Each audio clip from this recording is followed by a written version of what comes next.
Folks, we're going to open up the floor for questions. We're going to go deep right, Spencer Holbrook, Letterman Row. Ryan, when you look back at the film and watch the Ryan Ray, does it make it a little easier to make sure to pace the way that Travion comes back and make sure that he's fully ready to go with got a guy like Mine? You know, watching the film, he was our player of the game on offense. I thought he ran hard. A big part of it, obviously, we know is everybody else involved with it, but you know, he ran really well. But no, I think at the end of the day, you know, we leave all that stuff up to the medical staff here to make those decisions, and certainly we're anxious to get Trey back. Do you feel like it could be this week for Travion? Yeah. We're going to go over here to the front row left, Dave Biddle, 24/7 Sports. Ryan, you mentioned a few weeks ago that the injury that Jordan Hancock suffered during camp was a significant injury, and is he back to practicing full speed yet, and when do you expect him back? Yeah, full speed, yes, but we're going to kind of look to see if we can get, you know, through the bye week, and then as we get, you know, to that game after the bye week, you know, we're hoping to get him back in the game at that point, but it's still sort of week to week at this point. Tommy has obviously locked down the middle linebacker job and has played well all year. Yeah. Does it seem like Steele is now doing that at the will? I think so, you know, based on his production in the last couple of games, but, you know, it's week to week. But, you know, I think based on the way he's playing right now, if he can keep that up, he's playing at a high level. Third row left, Dan Hope, 11 Warriors. Ryan, you know, when you guys signed Mine, he wasn't as highly touted as some of the other running backs from a recruiting perspective that you guys have signed. What was it about Mine that you saw that made you believe he could be this kind of player? Yeah, you know, Tony watched him run. Kevin Wilson actually saw him play live in a game, and we just felt like he just ran really hard. And like you said, you know, maybe he wasn't as highly recruited, but you know, we just felt like we saw something in, you know, a kid from Cincinnati who ran hard. You know, Wynwood's a very, you know, they have a great winning tradition. They're a great program. They produce really good football players. And again, being from Ohio means a lot. And so, you know, we wanted to always invest in Ohio guys. And so we certainly saw the talent in him, but it was mostly just the way that he was built, low to the ground, his vision, his power running the ball. I was looking at stats for Red Zone on Saturday. I think you guys had 9 passing plays and 9 running plays inside the 10-yard line. Just curious, like, what goes into those decisions of when to pass, when to run in that area of the field? You know, it's a lot of work on Wednesdays. Wednesdays are very stressful from when we get in here to when we get on the field, just with everything going on with game planning, but making decisions on short yardage goal line, third down in the red zone. And you know, there's sometimes very heated discussions in there because we know how important the red zone is, how important short yardage is, how important third down is. And so we talk it through, and then we put it on the field, try to make some corrections on Thursday. And then, you know, keep having those conversations all the way up until game time. Like, what do we think? Ball's on the left hash, 8-yard line, 1st and 10, second, you know, whatever those things are. And then based on what's happening, we try to adapt the best we can.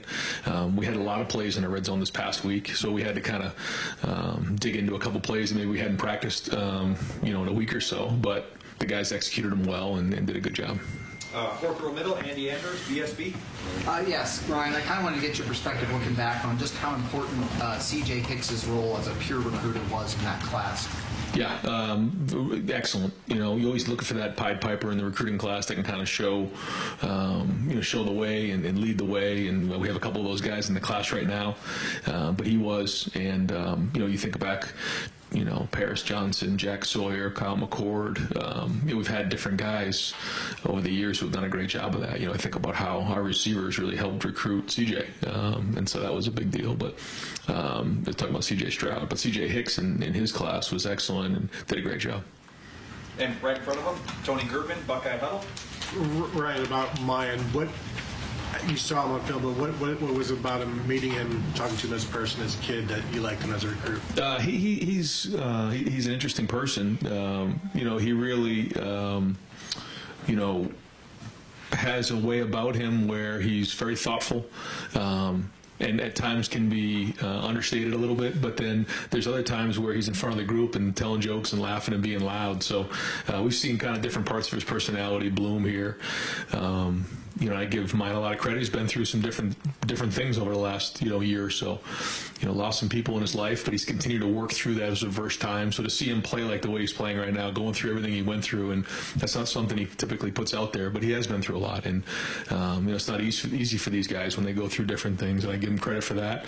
And I know the guys around him and his friends have pulled for him and helped him through that. And how have you seen him grow or maybe shrink as a player from his high school days? Yeah, I think just the overall awareness of what it takes to be a college football player. When he first got here, you could see in that first Clemson game, he could see the ability, you could see the feet, you could see the quickness and the vision.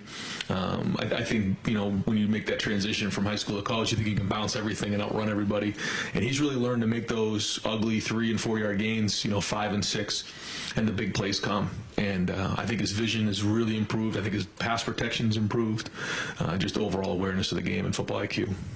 Right behind him, Pat Murphy, 24/7 Sports. Ryan Steele obviously did enough last year to work his way into a starting role and whatnot, but obviously another year in this as a linebacker. How have you seen him kind of become a real linebacker as opposed to a guy still transitioning? Just playing more and understanding what it takes to be a linebacker. There's just different things, whether it's in protection or attack and protection on blitzes, whether it's in coverage, whether it's in the run game, whether it's out in space, in the box. There's just so many different things you have to do. You got to take on linemen. You got to go cover cover tight ends, running backs. You got to zone drop, read the quarterback's eyes. You got to read screen. There's just so many different job descriptions for a linebacker, and the more he's done them, the better he's been. And I know you guys have now done that with Chip as well, and you've talked about why that position can be one that can flip sides, but how difficult is it for a guy to, right before a season or in an off season to make that kind of transition? I think it's a challenge, but I also think that both those guys played in high school, so it's not like they just started playing out of nowhere. But when you see guys who are very athletic, who have the ability to cover guys down the field, cover ground, speed, power, explosiveness, change of direction, those are the skills that you look for in a linebacker. And so some guys want to really try running back first to see if that's what works for them, and a lot of them it does. But that's something that's happened over the years in football.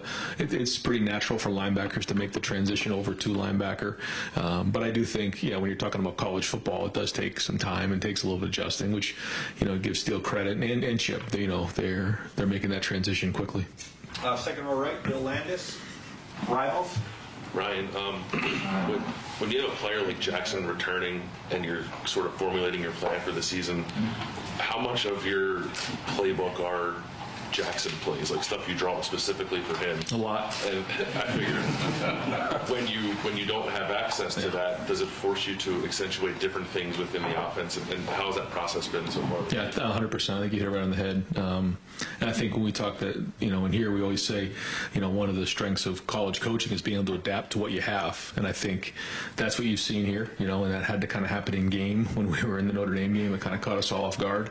And then we've had to do that here over the next couple of weeks. And looking forward to getting Jackson back and getting him going, and certainly brings a whole other element to our entire offense. But I guess it's been a silver lining here is that we've had to, like you said, kind of go down the road of some different packages, and you can see that those guys have embraced it, and you got to credit our staff and our kids for really embracing it and putting it on the field, because it wasn't something that we spent a ton of time in on the off season, but some, but now it's on the field. It's one thing to practice, it's another thing to put it on the field and be successful. So we think that it gives us some versatility in our offense as well.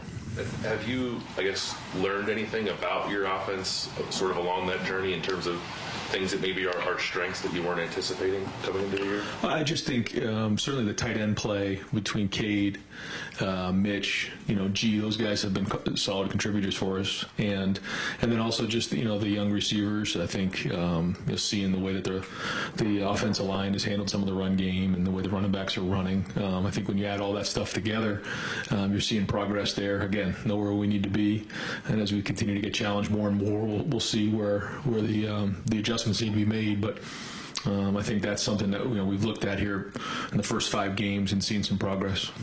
And just one last thing: when you have a quarterback who is a Heisman Trophy candidate, and you know how important cumulative stats are to that award, you're in a game that is clearly trending in your favor.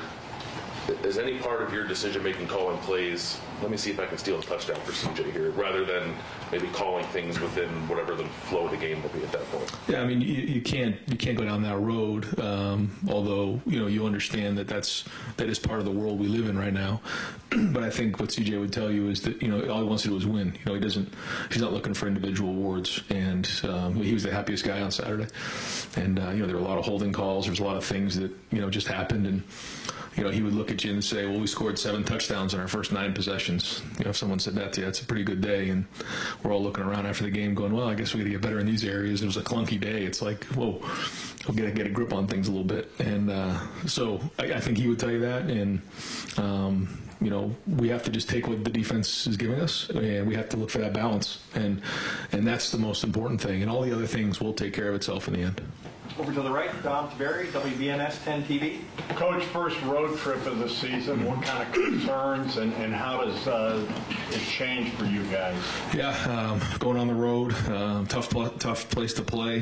Certainly a great stadium, a great environment, and it's going to be hard to win up there. It always is. And this is the first time we're going on the road, so new challenge for us, new test. And it's been unique that we're into week 6 here and haven't played a game in a row. It's been great, but we got into a good rhythm. But now we got to go get our first conference road game. You got these guys pretty good down here last year. It was a top 10 matchup and all that. What do you expect this time, and what do you see when you look at them? The same thing. They've had a couple injuries here and there, but they're still very much the same team they were last year. A lot of those guys are back, so I know they've lost a couple games here, but we're expecting a top 10 team. We go up to East Lansing, well coached, really good players. They had an excellent season last year, and those guys are still there. So it's going to be hard, just like it always is, and we know that we got our hands full this week. So we've got to have a really good Tuesday and Wednesday practice to go on the road and go get this win. Right behind Dom, the new kid on the block, Kellyanne Stitz, WSYX. Hey, Coach Day, what challenges can Michigan State's defensive front present, especially with Jacoby Wyndham coming off the edge? Yeah, they've done a good job last year, and they do a good job this year of trying to create, chaos in the backfield. They've upgraded in certain areas with some new players in the front, and so just like any team we play in any conference game, we got to win a line of scrimmage, and that'll be important on both sides of the ball. But we know what they're capable of, and they're very talented. And right behind, Adam King, WBNS 10 TV. Coach, you guys have had to win a lot of different ways on offense this season. Have you had a time in your career where you've had to kind of change your game plan this much? And how much do you think you've learned just from the first 5 games and having to do that? We've learned a lot about our team, I think, and where we're going. But this is still just the beginning. We've got a long way to go. And I think, we all understand what needs to be done this season. And I think we have a better idea of what we have than we did 5 weeks ago, first going into that Notre Dame game. I think every year you learn more about your team. You learn more about, what you need to do to win. But it's not magic. It's fundamentals. It's taking care of the football. It's tackling well. It's winning the line of scrimmage. I mean, I say that every week, but it's true. I say to the guys, you might get bored of me saying it, but that's the discipline of bringing it every week, is you got to do the same thing every week. And sure, it gets old to hear, but it's the truth. And the great ones can do it every week and can bring it every week and don't get tired of the basics and the fundamentals. You said on Saturday that it wasn't style points, but you guys won 49-10. How almost tiring does it get that Ohio State has to win 100-0 every week? And how hard is it to walk in a locker room and say, like you said, it's clunky, even though you guys just dominated a Big Ten opponent? Yeah, well, I was walking into the Blackwell and someone grabbed me and just said, Coach, good luck in the game today. 63-0, right? I said, okay, okay. And we're going to start off by trying to get the first down, but it's a good thing. It's a good thing. And I think it's the pride everybody has in our program. I think it's the hard work of so many people here that the expectations are so high, and that comes with the job. And that's a good thing. We look at it like it's a good thing, that people expect us to win at a certain level. And, if we score 7 touchdowns in our first 9 possessions, and we're talking about how things were a little clunky, then that's a good thing because we're holding ourselves to a very high standard. And I embrace that, and we embrace that. We love that. And that's what makes us good is we didn't come to Ohio State to be average. You want to be great, and so that's the way we take it. Right across the aisle, Dylan Davis, Delaware Gazette. Paris Johnson obviously came into the season with a lot of expectations, a lot of hype, if you will. Seems like he's even exceeded that this year, what he's playing so far. What are your thoughts on Paris? Yeah, I think making the transition to tackle, he's done a good job. He's got some bigger challenges coming, but he's made some progress for sure. I think all the guys up front have. Again, as we continue to build throughout the season, we'll start to see more and more growth for all those guys. I think you're seeing that across the board with the guys up front. Still a lot to work on, though, but there's been bright spots. There's been flashes. There's been good play in the run game and in the pass game, but still a lot of things we want to continue to clean up. But you're right. I mean, for first time starting a tackle, there's been some good play. Defensively, where you were at last year compared to where you're at this year, how does that affect your play calling or your decisions in a situation with the confidence you have in defense to be able to get stops, whereas last year maybe those stops weren't coming? Yeah, I mean, certainly early on, like in the Notre Dame game, it was huge, deciding to kind of push the ball inside the 10-yard line and play defense. I think that certainly in those really tight games are going to play into it big time. Because when you're getting those stops, then you play the field position game, and that's okay.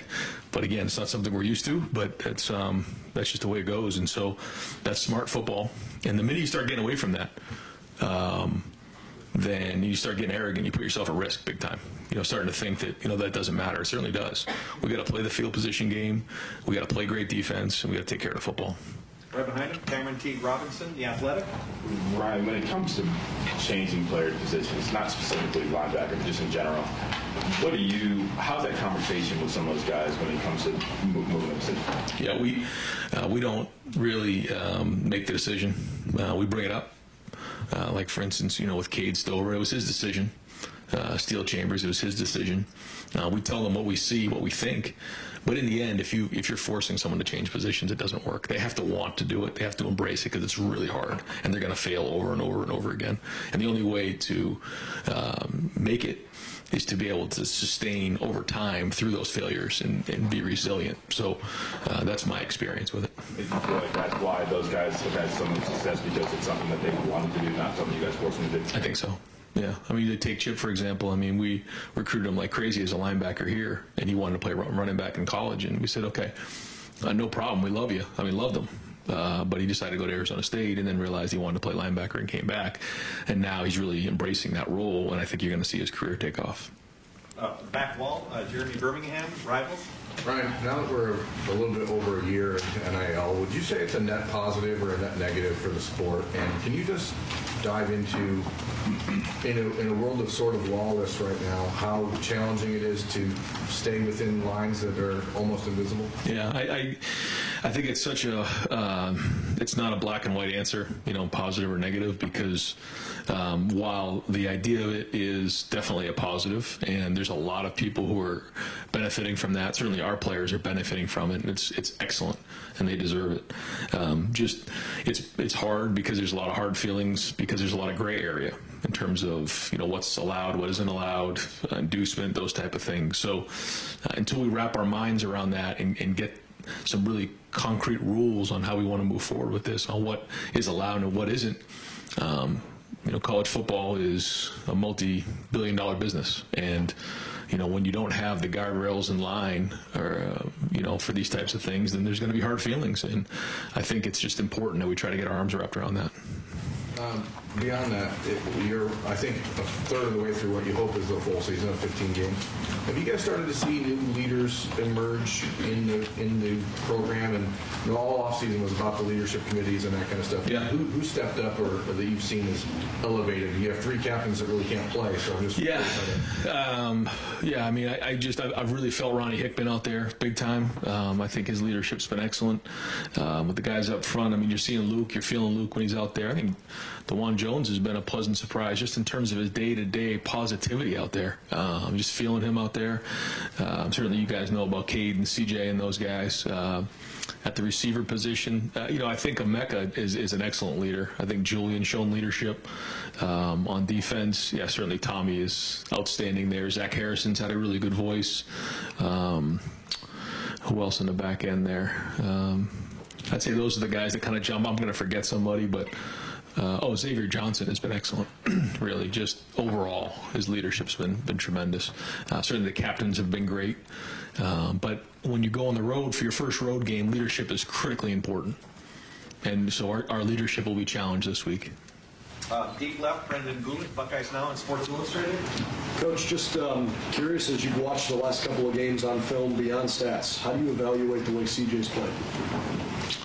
You just take it, play by play, and grade what you see on film. And there's been some really good things, and obviously some things that he's got to improve on. But that's everybody on the entire program. But there's been some really good play there.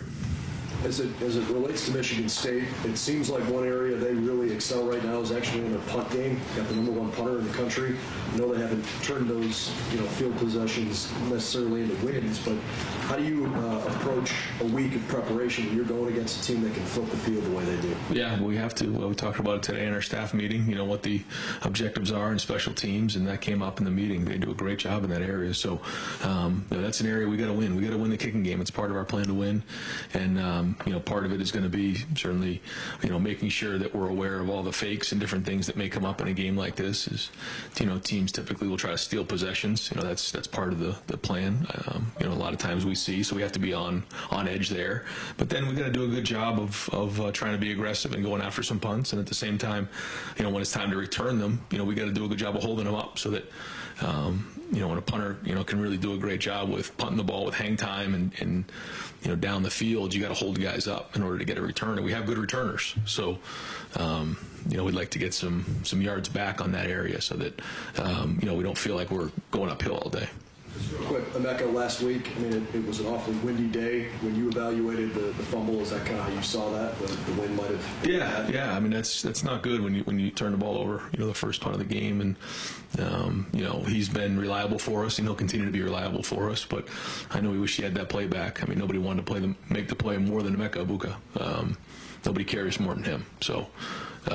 he'll take a look at it and try to figure out how maybe he could work on that a little better. We'll get some punts up there on windy days and keep working through it. But we have all the confidence in the world that he'll catch the ball when it's in the air. Right in front of him, Mark Snyder, Press Pros. Yeah, Coach, 5 straight games at home, and you've had a lot of people cheering for you, and now you're going to have people going to tell how much they hate you. Right. And all teams being different than the Rose Bowl team and this team, what are you looking for from these guys? Because you go up there, play the game, you come back down. That's like that could be pretty stressful for a young player, a young team. So what are you looking for from this team? Yeah, I think the first thing is composure and focus when you go on the road. You have to do a great job with leadership. The older guys who have been through this before have got to lead the way, because like you said, if you haven't been through that before, it's hard to simulate going into hostile environment like we're about to do. So the leadership and the older guys got to lead the way, and we got to show composure and focus, and obviously play hard. That goes without saying. But there can be a lot more distractions when you're on the road. So in terms of when you're at the game. Now the good thing is when you're traveling together, there's less distractions in terms of all the outside stuff. You're kind of on the bus, and you head up on the plane. You're at the hotel together. There's not all family members, just different things in the area that may be a distraction. So that part's good, but I think those are the areas that we'll focus on. When a team, any of the teams that you've been an assistant on or the head coach with, any team that in like maybe the first or second road game where you were coming back home and going, wow, this team's really changed. Good things happen. Yeah, you can learn a lot from being on the road. Absolutely. Yeah. Any game in particular? Not offhand, just here as we talk about it now. But I know what you're talking about. I'm aware of what you're saying. You can really mature and grow as a team when you're on the road, and go get a conference win on the road. It can mean a lot. So I don't really have an example offhand, but certainly I agree with what you're saying. Right in front of him, Jacob Bench, the Lantern. Yeah, hey Ryan, just going back to, you mentioned the distractions and the NIL and all things like that. We've crossed the Power 5, a couple of different programs and parted ways with their head coach already this early into the season. Just from your standpoint as a head coach, how difficult is it to keep up with all the extra, things going on in season aside from just winning the game on Saturday? Yeah, it's a big challenge, but you know that, and you know what comes with it. It doesn't make it easier, but that's why you have to hire great people that you can rely on, and you do all the work in the off season, to get to these moments here. But to say it's easy, that's not true. It's a challenge, but that's what we signed up for, and that's the way we want it. Yeah, you mentioned hiring great people, leaning on others. Just who from Ohio State kind of helps out with that kind of stuff? Who do you lean on? What sort of advice do you seek? Yeah, I mean, everyone. It just depends on where you're talking. I mean, when you talk about the team and you talk about the strength and conditioning area, Mick Marotti's a huge person I go to all the time. In the recruiting area, certainly it's Mark. When it comes to operations, it's Quinn Temple and Brian Voltolini. When it comes to the obviously the football stuff, it's the entire staff, the coordinators. It starts with those guys. Just day-to-day stuff. Keenan Bailey is a huge help for me. And there's just a lot of people here that you have to lean on. Everybody has their certain area that they got to be really good at, and if they don't, they kind of stick out. Kale Olson's got to be the best nutritionist in the country. I mean, just the work she puts in for these guys and how she helps these guys on a day-to-day basis and the hours she puts in, it's unbelievable. And so we have our player development with Tony, Candace, and CJ. There's so many people around here that have to be on their game all the time, and if they're not, then something falls apart, and we can't have that. And I think everyone embraces that. And we talk about what that means, especially in the off season, and everyone's got to hold up their end of the bargain. Front row right, Austin Ward, Rivals, 97.1, The Fan. Right. Cam Brown's had to go through these recovery processes several times. I'm sure he was hoping he was going to be done with that this year. How has he handled this one, this latest setback? What's been the frustration or the mindset for him as he tries to get back out there? Yeah, he's been itching to get back out there. He's been stressing to get back out there. I mean, I've felt an urgency about him for the last week that he's dying to get back on the field. So he's gonna we're gonna obviously make sure that he was where he needs to be, and gonna trust the doctors and all the medical people. But I mean, he's trying really hard to get back on the field, and I don't think anybody's more frustrated than he is. So hopefully this is a great week of work and we can get him back on the field this week. Outside of, he was playing well early on. We've seen Denzel struggle a little bit, and you've had the injuries with Jordan. What has it been like to manage that whole unit?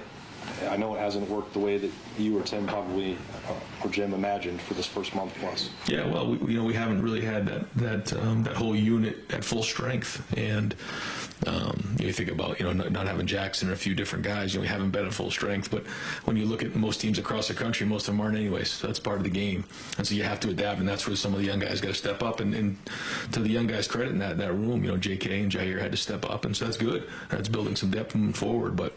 Like you said, we can get Cam back this week, and hopefully Jordan in a couple weeks, and Denzel, coming off of that hand. I think he's got a game under his belt. So hopefully, he'll take the next step this week. But that's part of it. We were missing a couple guys like Cam and Lathan for a game. And so some different guys have had to step up, and so that part has been good. Some guys we played some depth here, but ideally, we'd love everybody healthy. Second row left, Stephen Means, Cleveland.com. Just one more follow-up on the punt return. I know he muffed that one, but he's had a couple this year where he's had to basically catch it over his shoulder. Has there been conversation about maybe just moving him back so it's not even this year? The tough thing about moving him back is on that field, because it's not grass, when it bounces and rolls, it rolls forever. So it can cost you 30, 40 yards. So trying to find that sweet spot in there is difficult. And the funny thing in the stadium is if you looked up at the flags, it was blowing south, I believe, and down in the field it was going the other way, and then all of a sudden it would turn on the field. So it swirls down there.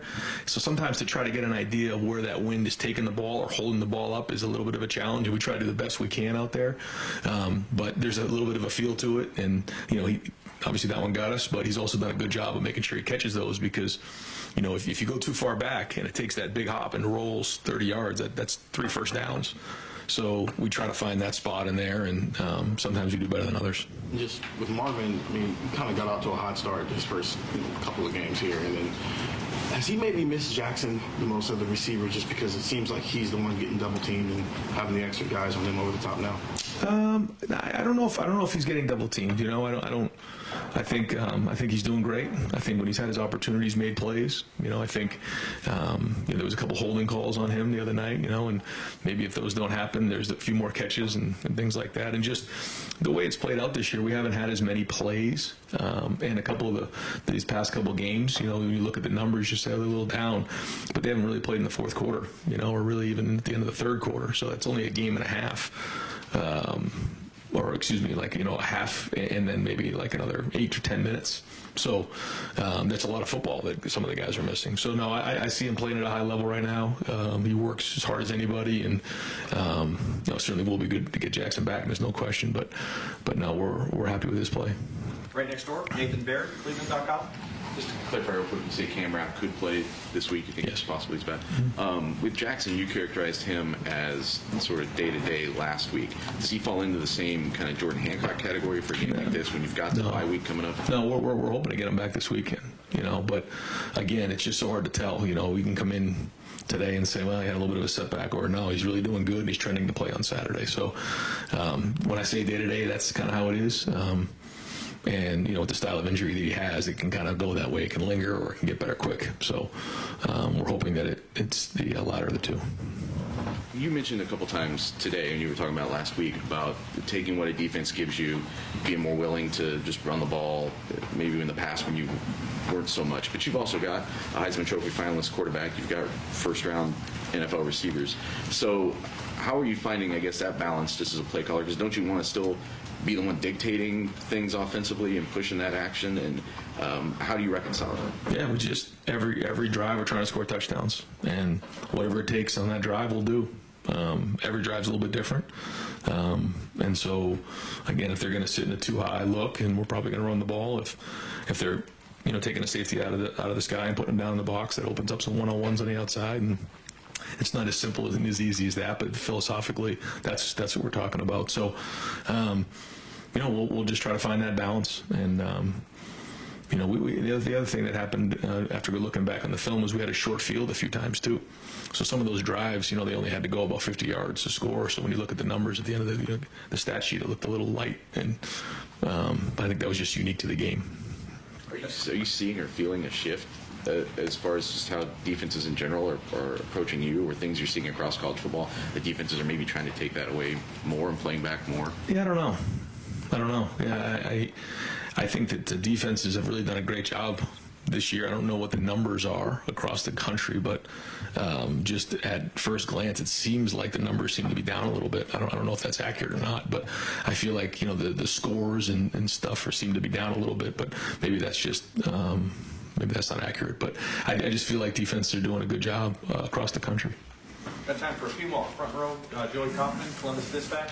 Ryan, looking back on Denzel's return against Rutgers on Saturday, what did you make of it? What in general for the season that he's had? He's had some maybe more ups and downs than he had last year. What do you think's kind of like contributed to that? I think, you know, in terms of, you know, his movement and, you know, working through that hand, I give him a lot of credit for having that procedure done and getting back on the field so quickly.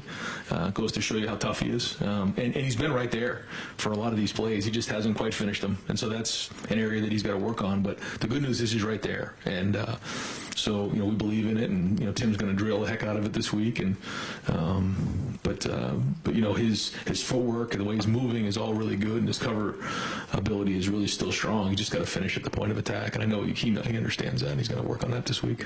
He's such a confident guy, and last year to have a big freshman year to come here and contribute right away, and he was great in coverage against a lot of the best receivers facing the Big Ten. What's this year been like for him personally, just kind of dealing with some of that? You'd have to ask him. You know, I don't know, but we certainly believe in him.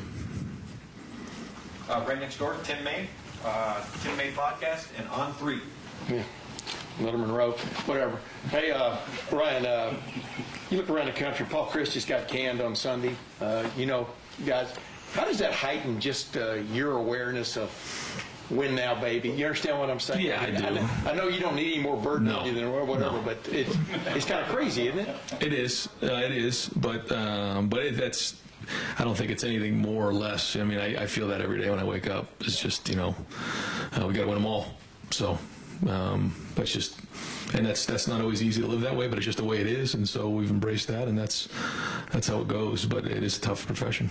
Yeah, I'm not trying to get you to brag on your offense, but I will ask this. I mean, Rutgers was bound and determined y'all weren't going to run the ball Saturday, and then they played the two houses, and y'all kept picking at that lock, and you opened the lock. And I mean, do you just feel like you're working right now with just a full complement for when it comes to offense, of finding answers? And I don't know, what is that feeling like, I guess? Yeah, no, I mean, no, I don't think we're anywhere near there. I do think we have had some balance, and we've done some good things. Don't get me wrong, but no, I don't. There's still a lot of issues, and the whole key is to identify the issues and get them fixed. Even though maybe against a certain team you can get away with some things. So, as the film continues to grow, as we get into these conference games, we get into some of these matchup games, it's going to get harder and harder. So, we got to go out there and have a great week of practice. We got to get some things fixed. We got to keep growing in the passing game, the running game, the play action, the drop back, the power run game, the spread run game. There's just so many things that we need to improve on. So, no, I don't think we're there right now, but we have had some good bright spots, though, for sure. And one other quickie, Donovan Jackson, when you watch him on video now, what just stands out about the way he is playing? He's very talented, but he's also very intelligent. He's tough. Just in terms of his ability to bend and the power that he has. I mean, he kind of has a lot of those skills, and he has a lot of tools there. But I think what probably makes him special is just his mental makeup. Bill Rubino, the Columbus Dispatch. This kind of builds on that. You guys have not been challenged other than Notre Dame. I mean, almost every other team has had a close call. I mean, how happy are you with just how the season has gone so far? Hard to tell. Just because every week is a week in progress. It's like a work in progress where we're trying to figure out every week what we need to improve on, because we know that we're down this path and we have to continue to build to, reach our goals. So, each week you try to identify the things you've done well and enhance them. You try to identify the things you got to improve on. Sometimes that's easier to do than others. Sometimes you got to really scratch at it a little bit, and that's not always easy to do when you win the way we've won the last couple of weeks. But you got to be honest, and we all have to be accountable and critical and make sure that we're getting better in those areas, because it's important to continue to get better. I don't know how else to say it. And I assume you're quite pleased with Jim Knowles and the defense. What has stood out to you about how different this is? And maybe you probably figure first-year coordinator, there are going to be some bumps in the road. Right.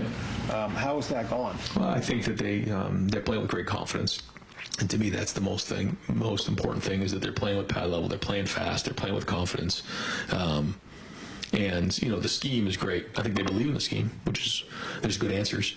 But at the same time, to me, it's the energy, it's the pad level, it's the fundamentals. Just look at the way Tommy's playing. He's just playing a lot faster. The way Steele's playing, he's playing faster. The line's playing with a little bit more aggressiveness. So I think that's probably the number one thing. Again, still got a lot to improve on, but I like the way that they're playing and their energy. Right behind him, Doug Maurice, Cleveland.com. Yeah, Ryan, just to clarify, the way Tim asked that question about people getting fired, did you think Tim was putting you on the hot seat there? Yeah, I did. No, that wasn't the intention. You said you wake up thinking about that. Like what? Like, I have to be at my best every day. We can't lose a game. How do you really manifest that idea of doing your job? No, everything you just said is yes. That's exactly the way I wake up every day. Now, there's nothing you can do about that other than try to focus and be great right now. And you got to wake up running every day, or someone's going to get you. So that's just the way it is. And I think our team understands that. I think that so far we've had that approach. Now, can we sustain it? That's the challenge. You said the Wednesdays when you're in the offensive meeting room and you're coming up with red zone and short yardage and all that, I think you used the word stressful. Isn't it fun too? Isn't it ball coaching? Like what's there's stress in there and trying to be perfect, but also what's it like when all the offensive guys are in there trying to make a plan? Don't you love that? The best part is when you execute and you put it on the field and it works in a game, because you just think about all the work that's been done, and so you can enjoy it after the game. That's the best feeling. Yeah, during it, no, it's not always that fun, because you is it going to work? Is it not going to work? What's the best angle? What's going to happen? Are they going to change the look? Is this guy going to win in this matchup? There's just so many variables to come into play, and everybody has to do their part.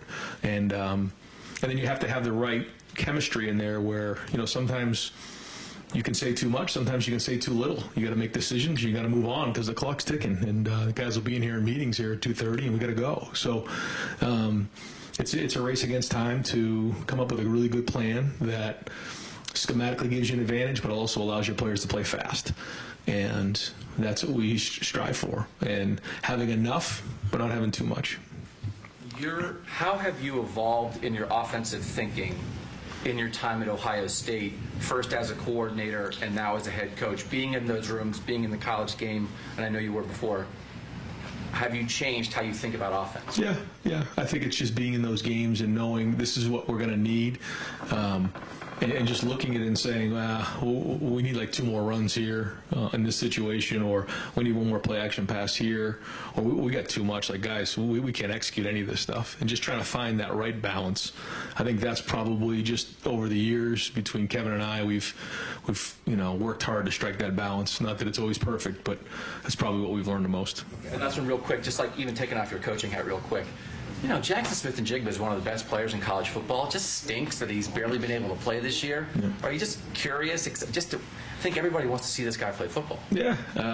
I think that, like I said, there's a silver lining, but yeah, nobody wants to get on the field more than Jackson, and we all would love to see him on the field as well. And final questions over here to the right, Clay Hall, WSYX. A little bit what Doug touched on. You spoke of the burden. Do you feel like because I'm a young guy, I've been through the grind, I'll get to January and then I'll take a breath? Or do you dump the burden somewhere, or do you just carry it? I don't even know. I don't really think about it like that. I try to do the best I can when we get away from it, on a Thursday night to try to do something to think about something else. But usually what happens is we end up as a family watching football on TV on a Thursday night. So it's hard to get away from where my son comes home from his game. But it's just kind of a way of life, and we love it. We embrace it. And I think of 5 home games in a row with over 100,000 people in the stadium, just unbelievable crowd, and just seeing all the people at the Skull Session, walking up to the game, post game, just seeing the joy in their face, after a win, and that's something we take a lot of pride in. But mental health is your cause. Yeah. You have to find a balance, just like we all do. It's just obviously mine's a little bit different, but everybody has their own challenges, and mine's not harder than anybody else. It's just different, and I think we all have to find that balance. Yep. Coach, thank you very much.